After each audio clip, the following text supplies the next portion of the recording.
Hi, welcome to Wayne Melissa Travel. I'm Melissa. I'm on this side of the camera, and Wayne's on that side of the camera. I keep hearing about how Gen Xers have discovered solo travel, like it's a new thing. But we all know Gen Xers didn't discover solo travel. We invented solo travel.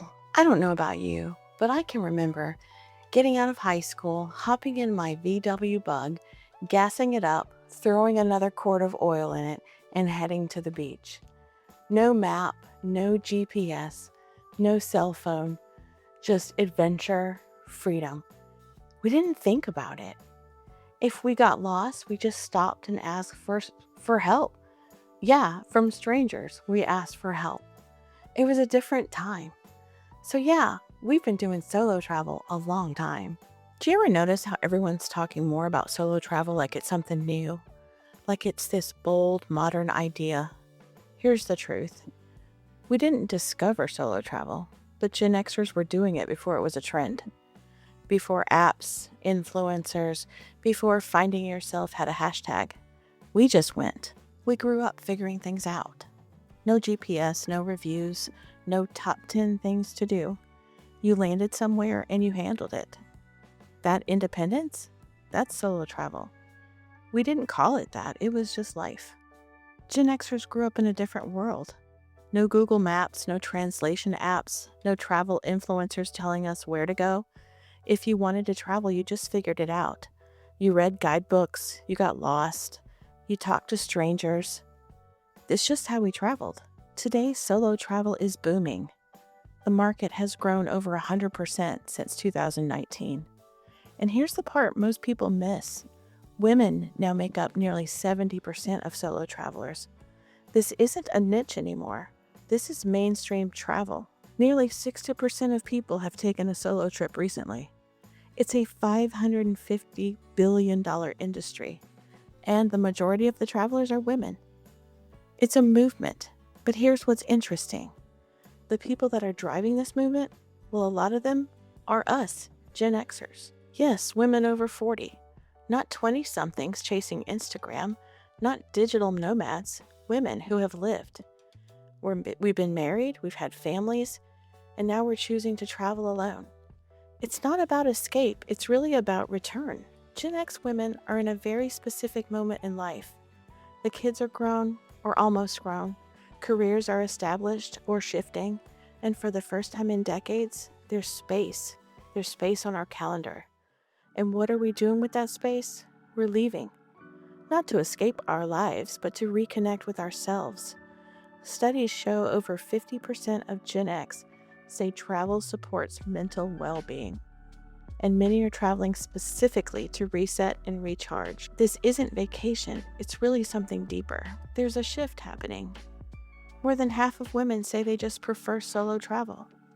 Not because they have to, because they want to.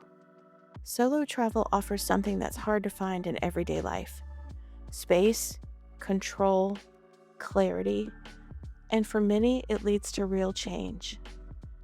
40% of solo travelers say their trips led to major life decisions. Yeah, this is what no one talks about.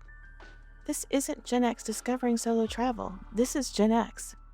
We're coming back to something we lost. Responsibility took over, careers, family, life, and now? Well, now we're remembering what it feels like to move through the world on our own terms. For Gen X, this isn't about trying something new. It's about remembering who we were before life got too loud, before schedules filled up, before everything required coordination. Solo travel gives us something rare, a trip that's entirely ours. Here's the risk. You wait too long, you keep putting it off, you tell yourself someday. But Gen X knows something younger generations don't know yet. Time isn't unlimited, and that's exactly why this moment matters. We travel differently. We don't need constant validation. We don't need perfect photos. We want comfort, efficiency, meaning. We've done the chaos. Now we travel with intention. So no, we didn't invent solo travel in the literal sense, but we lived it before it was curated, filtered, and packaged. And now we're rewriting it. on our terms. If you've been thinking about taking a solo trip, this is your sign. You're not starting something new, you're returning to who you've always been. Does this resonate with you?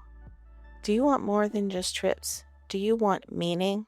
So, Gen X didn't discover solo travel, we defined it. And now we're taking it back. Not to escape from life, but to reconnect with life. Thank you for watching this video. Now we want to hear from you. What ideas do you have? What suggestions would be helpful for the rest of us to know? Please leave a comment below. If any part of this video struck a chord with you, we welcome you to join our community. We are growing a community who doesn't need permission to just get up and go. We appreciate you sticking with us to the end of this video. We share travel tips, packing videos, and tools for navigating the Points and Miles ecosystem. If this interests you, don't forget to subscribe to our channel so you don't miss out. Have a great day, and we will see you next time.